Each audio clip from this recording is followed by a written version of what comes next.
Um rei nunca perde sua majestade. Esse é o tema da palavra, e quando eu estava conversando com a Érica, que eu falaria a respeito disso, ela falou, mas esse tema está muito errado, porque o rei perde sua majestade. Vários reis perderam sua majestade.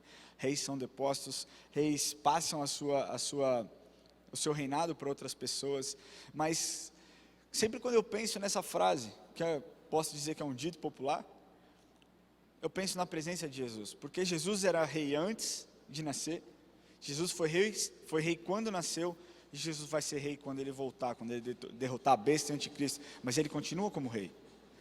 E é isso que na minha cabeça essa frase só faz sentido, que um rei nunca perde sua majestade, quando eu olho para a figura de Jesus, e eu vejo quem ele é, quem ele foi, e quem ele vai ser para sempre. E talvez você nunca tenha pensado nisso, talvez você nunca tenha pensado por esse prisma, mas entender a respeito de monarquia é parte importante para que você entenda essa mensagem. Por isso eu vou dar uma breve pincelada a respeito de monarquia. Monarquia é a forma de governo mais antiga que existe atualmente, certo? Então assim, nesse poder, por exemplo, exercido pelo monarca, quem são os monarcas? Ou o rei, ou a rainha, ou o imperador, ou a imperatriz. Essas pessoas, elas detêm o poder e governam então o seu estado, são chefes de estado. No Brasil nós não temos isso porque nós vivemos numa república, então, goste ou não, quem coordena isso é o presidente. Então, um rei ele faz isso, um rei ele veta leis, ele aprova leis, ele dá anistia para as pessoas, ele faz conexões, ele faz uma série de coisas que um presidente também faz. Então, o poder geral, em geral também, desses seis, ele é passado de geração em geração. Ele é vitalício, mas é hereditário. Então, por exemplo, um rei quando morre, passa-se para os seus filhos, ou então para suas filhas, e aí o seu reinado ele é prolongado, né? Ele continua dentro da família, de forma hereditária. Ou seja, na maioria das vezes, o rei ocupa o trono até a sua morte, ou então até o ponto dele abdicar, falar, não quero mais, e então a sucessão dele assume isso. Hoje, atualmente, para vocês terem uma noção, nos dias atuais existem ainda 44 países que vivem embaixo de monarquia, onde existe um rei, onde existe uma rainha que coordena tudo. Ao longo da história humana nós podemos observar grandes e importantes reis. Na verdade, quem aqui consegue lembrar de um rei importante, antigo? Hã? Fala, mas, ixi, gente, aí vocês estão de máscara, fica... Davi, o rei Davi foi bravo. Nós podemos aqui lembrar do Egito Antigo, reis, ou rei como Faraó, que era o governador do Egito, que mandava no Egito. Nós também podemos lembrar de Roma, da Roma Antiga, onde o imperador, né, os imperadores coordenavam tudo aquilo. Isso no passado. No presente nós podemos, se você fala de rei e rainha, quem é a primeira pessoa que vem na sua mente? Essa mulher não morre. Ela nunca vai morrer, tipo Matusalém. Vai viver 890 e tantos anos. Rainha Elizabeth II, que hoje já tem acho que 91 anos, eu não sei exatamente a sua idade, mas coordena a Inglaterra. Mas vocês sabiam que ela não é só rainha da Inglaterra, ela é rainha de outros 15 países, além do Reino Unido? Vocês sabiam disso? Eu não sabia, eu fui pesquisar e descobri. Todos os países colonizados pelos ingleses no passado, ela ainda faz isso. Dentro desse país, Nova Zelândia, Austrália e tantos outros, Canadá, ela ainda exerce, ela tem um papel importante. Mas o reinado dela um dia vai acabar. Por quê? Porque ela ou vai morrer ou vai abdicar do seu poder, então vai passar a sucessão para o seu filho Charles, príncipe Charles, que já disse que não vai querer ser rei, que vai passar então para o príncipe William. E existe ainda o príncipe George, que tem 6 anos. Hoje eu acho que um pouquinho mais, deve ter um pouquinho mais. Mas essa é a linha sucessão da família real, lá da Inglaterra. Mas deixa eu te falar uma coisa. Se essas pessoas morrerem, se a rainha Elizabeth morrer, o que sobrou? Sobrou história para a gente contar, que estarão nos livros, ela ou como uma excelente rainha, ou ela como uma péssima rainha. Eu acredito que ela foi uma excelente rainha. Embora eu não tenha muita noção das coisas que ela coordenou, mas pelo que a gente ouve falar, ela foi uma boa pessoa, governou bem o seu país. Agora, pensando nisso, o tema dessa mensagem, o rei nunca perde sua majestade. Você entende? O príncipe George, que é uma criança, não foi adorado como rei. Ainda não é visto como rei. A única pessoa que foi adorada como rei antes mesmo do seu nascimento foi Jesus. Você não entendeu, porque se você tivesse entendido isso, você se expressaria de forma diferente. Porque Jesus, Ele continua rei ainda nos dias de hoje. Ele vai continuar rei para sempre. E nós temos acesso a esse rei generoso, a esse rei bondoso, a esse rei misericordioso, que não olha as suas falhas, mas olha o que Ele pode operar através da sua vida. O que esse rei viu na minha vida, eu não tenho a menor ideia. Mas eu sei que Ele viu algo bom em mim. E é isso que Ele vê na sua vida. Ele vê algo bom que talvez você não enxergue, que talvez os seus pais não enxerguem, que talvez, a sua esposa não enxergue, mas Ele vê algo bom em você e diz: você tem valor. E o meu reinado é para que você usufrua dele, para que você tenha vida no meu reino. E você vai ser abençoado se você me adorar como rei. É isso que Jesus te diz. Eu quero ler para vocês o que está escrito em Filipenses 2, de 5 a 11. Que diz assim: tende em vós o mesmo sentimento que houve também em Cristo Jesus, pois ele, subsistindo em forma de Deus, não julgou como usurpação ser o igual a Deus, antes a si mesmo se esvaziou, assumindo a forma de servo. Calma aí, rei? Se esvaziou, assumiu a forma de servo? Me conta um rei na história que fez isso. Sabe por que ele entende dos seus problemas? Porque ele viveu no mundo. Porque ele abriu mão de toda a sua divindade para sofrer o que você sofreu. Sabe as humilhações que você sofre no seu trabalho, ele sofreu. Sabe a dor da perda que você sofreu, ele sofreu também. Sabe as dúvidas, os questionamentos que as pessoas lançam sobre a sua vida, sabe a injustiça social que você vê e você se revolta, ele viveu isso. Continuando o texto de Filipenses: e reconhecido em figura humana, a si mesmo se humilhou, tornando-se obediente até a morte e morte de cruz. Pelo que também Deus o exaltou sobremaneira e lhe deu o nome que está acima de todo nome. Presta atenção no que eu vou te falar agora. Para que ao nome de Jesus se dobre todo o joelho nos céus, na terra e debaixo da terra, e toda a língua confesse que Jesus Cristo é o Senhor, para a glória de Deus Pai. Se você entendeu, isso se expressa na presença de Jesus. Para que ao nome de Jesus todo joelho se dobre e toda a língua confesse que Jesus Cristo é o Senhor e Salvador. Aqui o apóstolo Paulo apresenta a pessoa de Jesus nos seus 3 estágios de manifestação. E é exatamente isso que nós vamos apresentar hoje para vocês. Os 3 estágios da manifestação de Jesus, e eu vou provar para você que um verdadeiro rei nunca perde sua majestade. Quer você goste, quer você não goste. Ai, Jesus não é isso para mim. Azar é o seu, é o que ele é, o que a história diz. E a sua opinião não muda absolutamente nada. A figura de Deus, a figura de Jesus, quem ele é. A questão é, se você aceitar, você pode ser transformado. Deixa eu te falar, para de brincar com Jesus. O que as pessoas muitas vezes fazem é brincar com Jesus. Achar que Jesus é um menino, é um bebê ainda. Ou então olha Jesus na cruz totalmente desfigurado e acha que ele é aquele homem fraco. Deixa eu te falar uma coisa, ele é rei. E ele só ficou naquela cruz porque ele se permitiu. E é isso que nós vamos mergulhar no dia de hoje, para você entender os 3 estágios da manifestação de Jesus. Primeiro estágio da manifestação de Jesus, no seu pré-nascimento. Deixa eu te falar, ele é o verbo. Repete comigo, ele é o verbo. Em Gênesis, quando Deus diz, e haja luz, esse haja é Jesus. Esse verbo é Jesus. Jesus é o Criador. Jesus é o executor. E eu vou mostrar para vocês. Eu não acho que é bem assim, Ramon. Vamos à Bíblia. Vamos ver o que a Bíblia fala. E aqui é o que eu te falo. Eu acredito na inerrância da Bíblia. 100% na inerrância da Bíblia. Ponto. O que está aqui não muda. A Bíblia não mudou. A palavra de Deus é a mesma ontem, hoje e vai ser para sempre. Não é nós que temos que pegar a Bíblia e encaixá-la na nossa cultura. Eu já disse isso várias vezes. Nós temos que entrar na Bíblia e deixar que a Bíblia transforme os nossos corações. Então deixa eu te falar, Jesus não iniciou suas funções como rei somente quando nasceu. Ele era rei antes do seu nascimento. Centenas de anos antes do seu nascimento, já era prenunciado o seu nascimento e que ele seria o rei. Mas eu quero ler para vocês o que está escrito em Colossenses 1, de 16 a 20.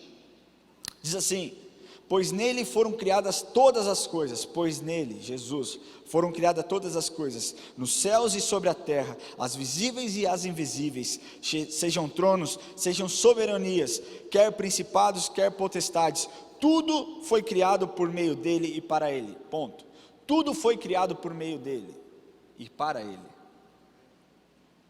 Amém? Vocês estão me acompanhando?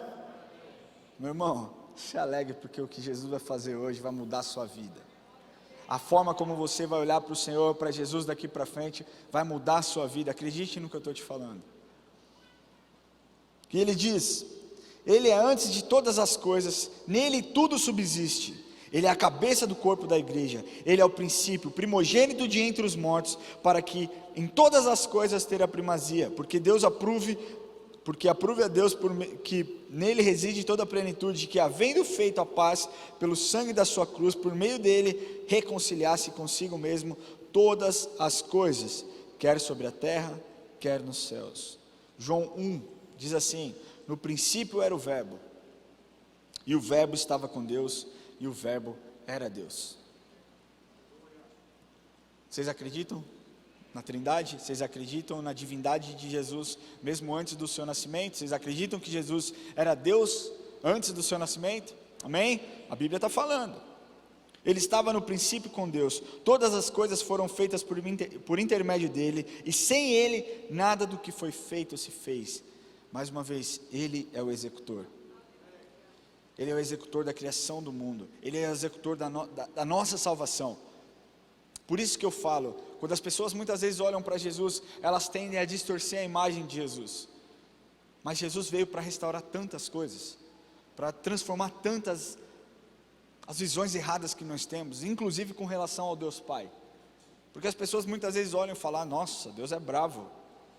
Cara, eu já vi pessoas de Deus, homens de Deus, que pegam passagens bíblicas do Velho Testamento e colocam em livros. Olha só como Deus é mau e como Jesus é bom. Deixa eu te falar uma coisa: Jesus veio porque ele foi enviado pelo seu filho, pelo seu pai. A maior prova de amor que você poderia receber é que Deus te ama, e Deus não quis te condenar, e por isso enviou o seu filho, para que ele fosse o executor da sua salvação, para que ele fosse a pessoa que recebesse os pecados sobre ele, para que você não mais precisasse ser acusado ou então ir para o inferno, para que você pudesse ter vida eterna. O João 1,14 diz assim: e o verbo se fez carne e habitou entre nós, cheio de graça e de verdade, e vimos a sua glória como a glória do unigênito do Pai. Então o que nós precisamos entender é que Jesus foi o executor da criação do mundo, da nossa fé, da nossa salvação. Esse é quem Jesus foi. Mas ele também se manifestou de outras formas no Velho Testamento. Ele se manifestou através da cristofania. Cristofania é um termo técnico teológico usado para mostrar como e quando Jesus se manifestou no Velho Testamento. Tá bom? Para designar as aparições de Jesus pré-encarnado e tudo mais. Ah, amor, me mostra onde isso apareceu. Vamos lá na Bíblia mais uma vez. Olha o que está escrito lá em Gênesis 18, 2. Jesus aparece para Abraão.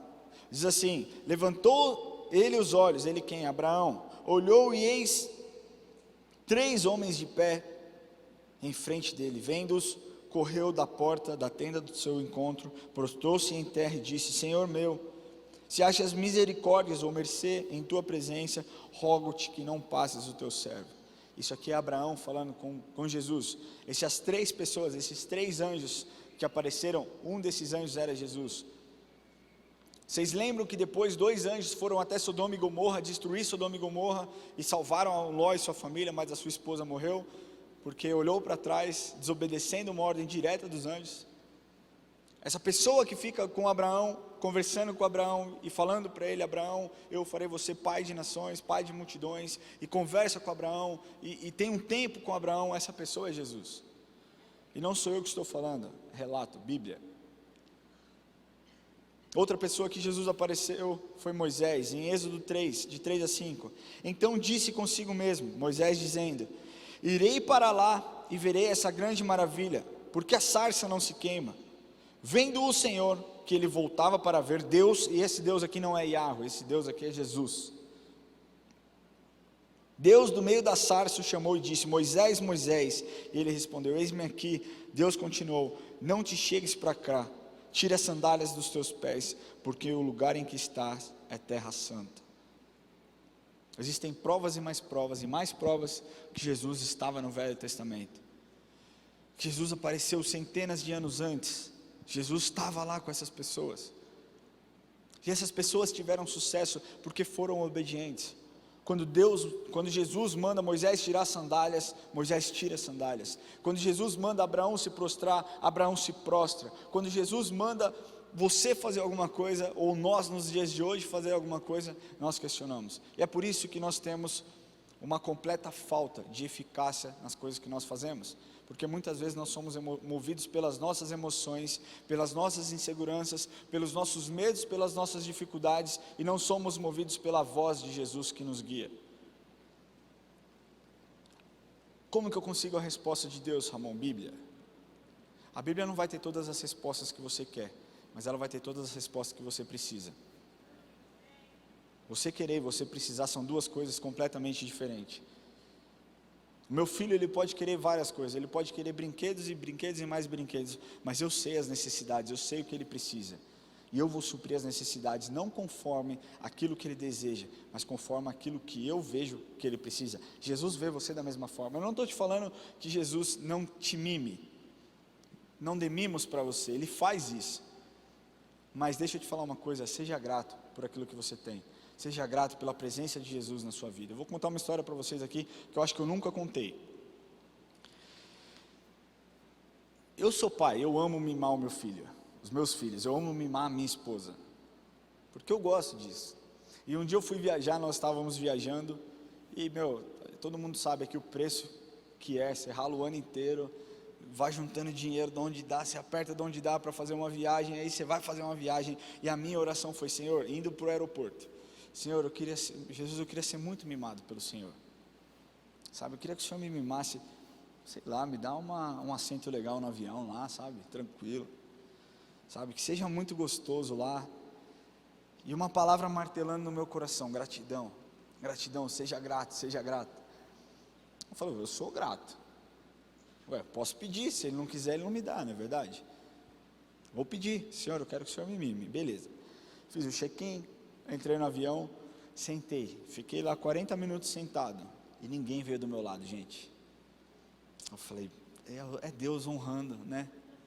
Deus está me honrando, Deus ouviu minha oração, Deus está me mimando, obrigado, Senhor.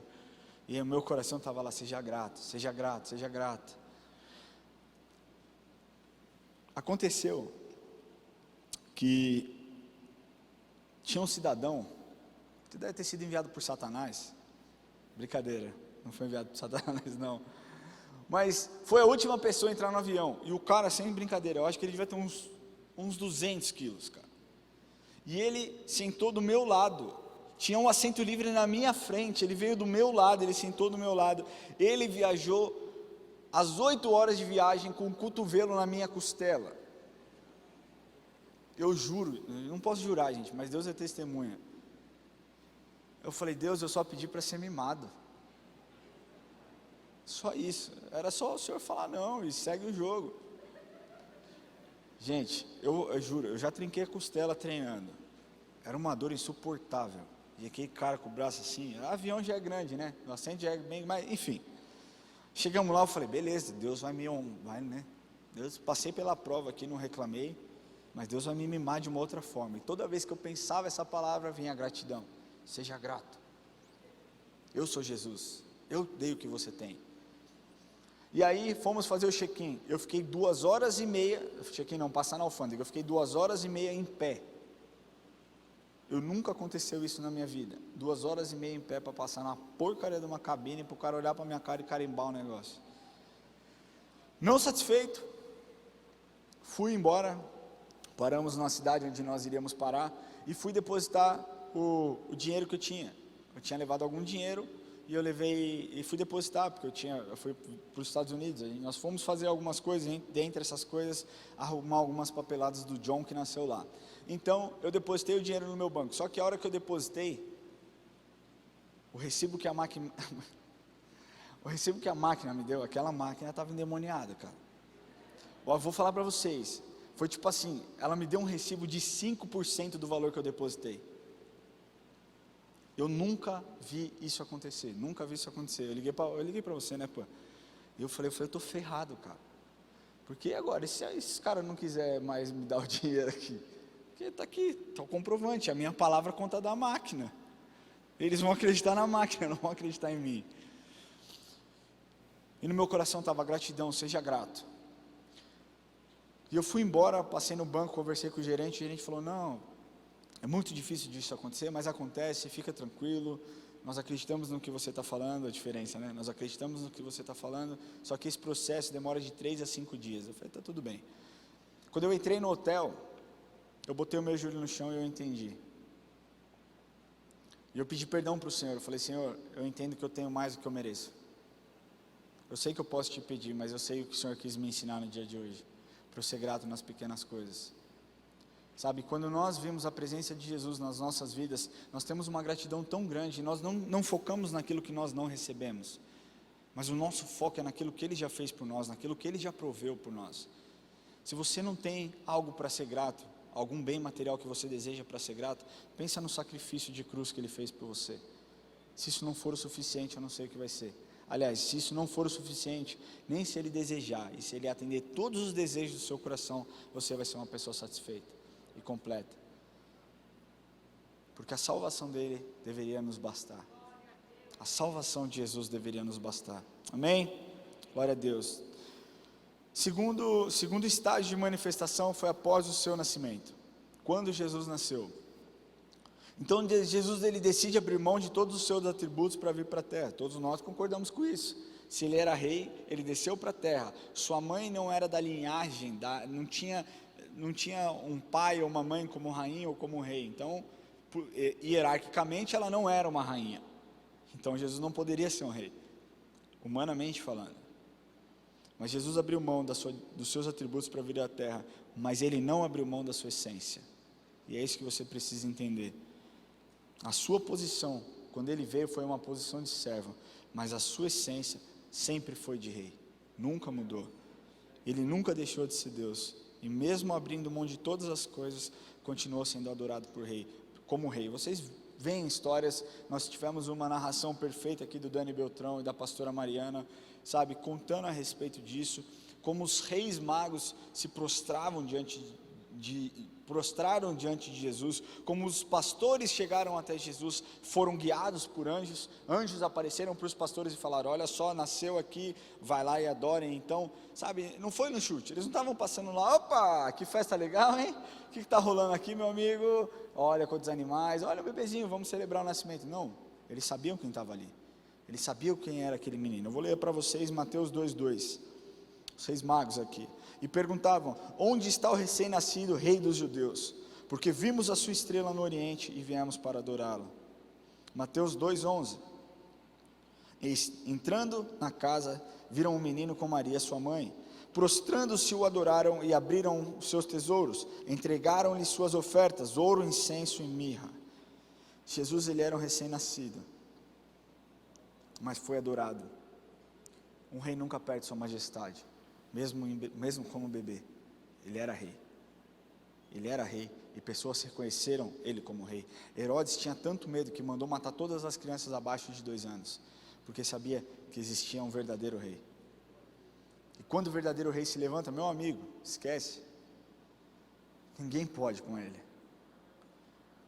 A vinda de Jesus tinha um propósito maravilhoso, e todos nós reconhecemos isso, o propósito da nossa salvação. João 3,16 diz assim, porque Deus amou o mundo de tal maneira que deu seu único Filho, para todo aquele que nele crê, não pereça, mas tenha a vida eterna.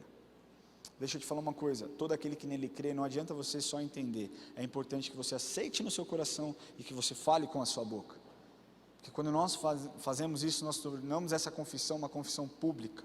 Mas ele continua dizendo no versículo 17, Porquanto Deus enviou o seu Filho ao mundo, não para que julgasse o mundo, mas para que o mundo fosse salvo por ele. Eu vou ler de novo isso aqui. Porque nós vivemos em um tempo onde as pessoas olham para nós e nos rotulam e nos julgam. Olha lá o gordo, olha lá o careca, olha lá a divorciada, olha lá o drogado, olha lá o adúltero. Olha o que Jesus está falando, porque Deus enviou o seu Filho ao mundo, não para que julgasse o mundo, mas para que o mundo fosse salvo por ele. Você já foi salvo por Jesus, pelo único Rei, o verdadeiro Rei, capaz de te salvar, mesmo você não merecendo.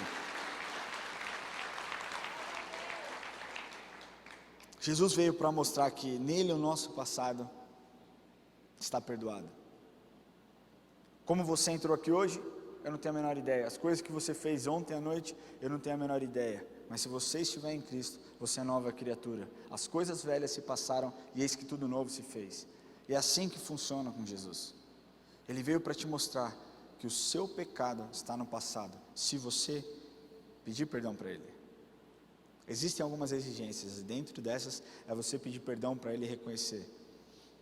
Jesus veio para nos mostrar que nele nós temos um real propósito de vida. Se você acha que o seu real propósito de vida é o seu trabalho, você está com o foco errado. Se você acha que o seu real propósito de vida é o seu estudo, você está com o foco errado. Eu não estou falando que isso não são coisas importantes. São coisas importantes e você deve se dedicar e deve ser o melhor em tudo que você vai fazer. Mas o real propósito da sua vida é a grande comissão que Ele nos disse: ide por todo mundo e pregai o Evangelho a toda criatura. Então você pode sim ser efetivo no seu trabalho, você pode sim ser efetivo nos seus estudos, onde você estiver. Porque quando você faz isso, você vai entender o poder que existe no Rei dos Seis. Jesus também veio para nos mostrar que por causa dele, nós temos uma casa no céu. Amém. Jesus veio para nos mostrar que quando nós entregamos e aceitamos Ele como Rei dos Seis, como Senhor dos Senhores, Ele nos dá uma morada no céu. E um dia nós estaremos usufruindo desse reino junto com Ele, amém? Tudo isso Jesus fez por nós. João 18, 4, 6 diz assim: sabendo, pois, Jesus todas as coisas que sobre Ele haviam de vir, adiantou-se, perguntou-lhes: a quem buscai? Ponto aqui. Você percebe que mesmo pessoas relutando e não aceitando que Ele era Jesus, que Ele era o Cristo, que Ele era o Rei dos Seis, que Ele era o Messias, que Ele era o Salvador, mesmo num tempo onde Ele estava ali prestes a ser capturado pelos guardas, e quando os guardas chegam no jardim para prender Jesus, e eles perguntam, Jesus já vendo o que aconteceria, Jesus pergunta: quem que vocês estão buscando? E eles falam: nós estamos buscando Jesus de Nazaré. Judas estava lá. Então Jesus fala: sou eu. E quando ele fala sou eu, eles caem prostrados diante de Jesus. Pessoas acreditam que porque através da palavra de Jesus existe a força. Teólogos acreditam nisso. Eu acredito que eles viram algo sobrenatural de Jesus ali, a divindade de Jesus, Ele como Rei dos Seis, e um rei tem poder, e um rei tem força, e quando Ele falou sou eu, eles caíram prostrados diante de Jesus. Deixa eu te falar uma coisa, um dia nós nos prostraremos diante dEle, presencialmente diante dEle, mas eu não acredito que você vai se prostrar por medo.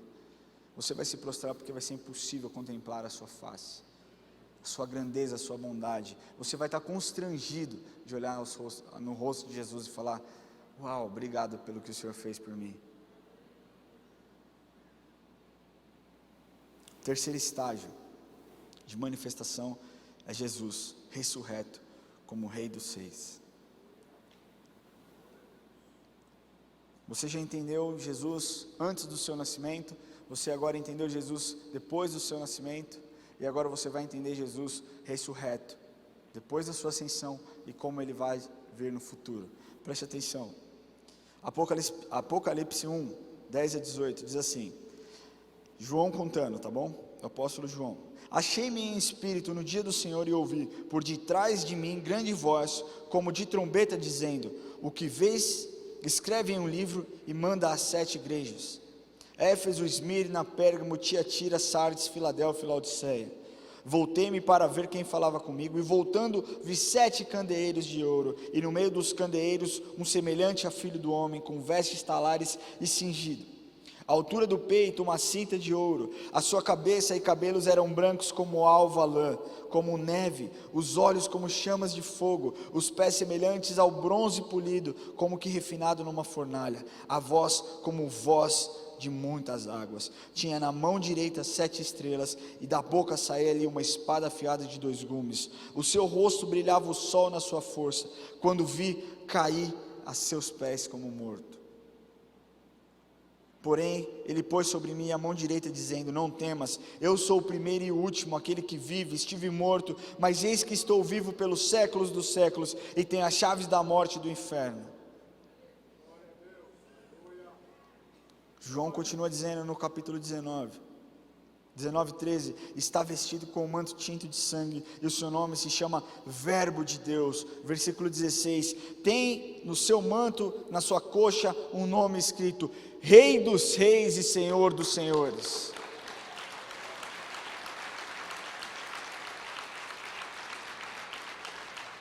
Rei dos reis e Senhor dos senhores. Queria pedir que você se levantasse. Eu não sei qual a figura de Jesus que você tem em sua mente. Eu não sei se é uma figura de Jesus como um menino frágil que nasceu em um lugar totalmente despreparado, que não tinha uma higiene, que não era próprio para um parto de uma mulher. Como Deus nasceria naquele lugar? Tudo aquilo foi prenunciado por profetas, grandes profetas que anunciaram a vinda de Jesus. Eu não sei se você tem a visão de Jesus como aquele que sofreu na cruz, aquele homem fraco que ficou horas apanhando. Mas deixa eu te falar, a cruz não foi o fim. Para um rei comum, a cruz seria um fim. Mas ele se fez homem, para que você fosse perdoado de seus pecados. Esse é um verdadeiro rei, que se importa com o seu povo. Esse é o verdadeiro rei que se importa com o seu povo, que quer que o seu povo viva bem, viva em abundância, porque a palavra de Deus nos diz: o ladrão vem senão para roubar, matar e destruir, mas eu vim para que tenham vida e vida em abundância. Jesus veio para que você tivesse vida e vida em abundância.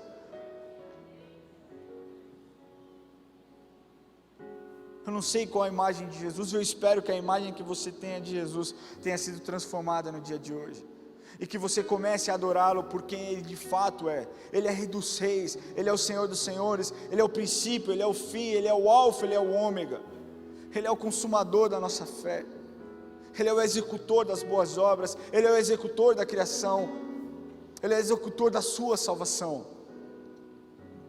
A razão pela qual você está aqui hoje, meu irmão, é porque Jesus precisa conhecer você, Ele quer conhecer você.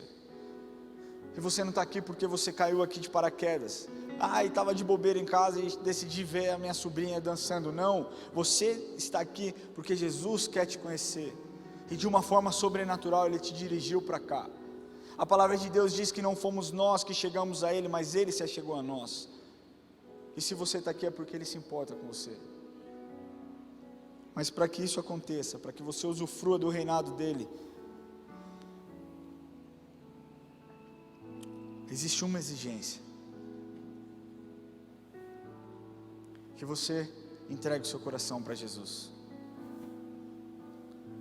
que você se humilhe na presença de Jesus.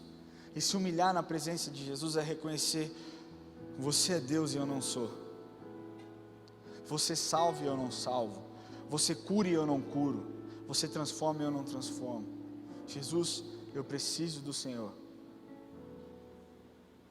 Ele é rei, Ele foi rei antes do seu nascimento, Ele foi rei durante o seu nascimento, e Ele abriu mão do seu reinado, Ele abriu mão da sua divindade, por você, por mim, para que nós pudéssemos usufruir grandes coisas através da presença dEle. Feche seus olhos.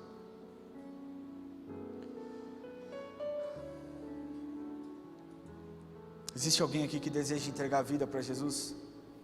Que deseja fazer uma oração sincera e falar: Jesus, eu reconheço o Senhor como Rei dos reis, eu reconheço o Senhor como Senhor dos senhores, eu reconheço o Senhor como tudo o que eu preciso. a minha vida está uma droga, está tudo dando errado, as coisas não têm acontecido na minha vida, e eu sei que eu tenho lutado pelas minhas forças, eu sei que eu tenho talvez adorado outros reis, adorado outras imagens, mas a partir de hoje eu quero adorar somente o Rei dos Reis, o verdadeiro Rei, que jamais perdeu sua majestade. Se você deseja fazer essa oração, eu queria pedir que você levantasse a sua mão, e nós vamos orar como família. Glória a Deus pela sua vida. Existe mais alguém que deseja fazer essa oração? Levante a sua mão bem alto, fique com a sua mão bem alto para que eu possa te ver.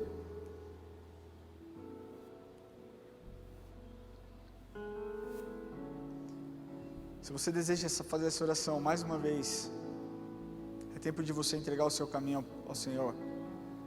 A palavra de Deus diz: entrega o seu caminho ao Senhor, confia nele e o mais Ele fará. Sabe as suas necessidades, sabe o vazio que você sente, sabe a forma talvez difícil que você tem vivido. Ele está falando: entrega o seu caminho, confia, porque eu sou rei e eu vou fazer. Eu vou fazer essa pergunta pela última vez: existe mais alguém que deseja entregar o coração para Jesus? Levante sua mão bem alto, não fique constrangido. Hoje é dia de salvação, a salvação vai entrar na sua casa em nome de Jesus. Se você está fazendo essa oração online também, eu peço que você escaneie pelo QR Code para que nós tenhamos acesso, para que nós entremos em contato com você, porque você é importante, a sua vida tem valor. Você que levantou a sua mão, coloque a mão no seu coração e diga assim: Senhor Jesus, eu entrego a minha vida em tuas mãos. Eu peço perdão, Senhor, pelos meus pecados.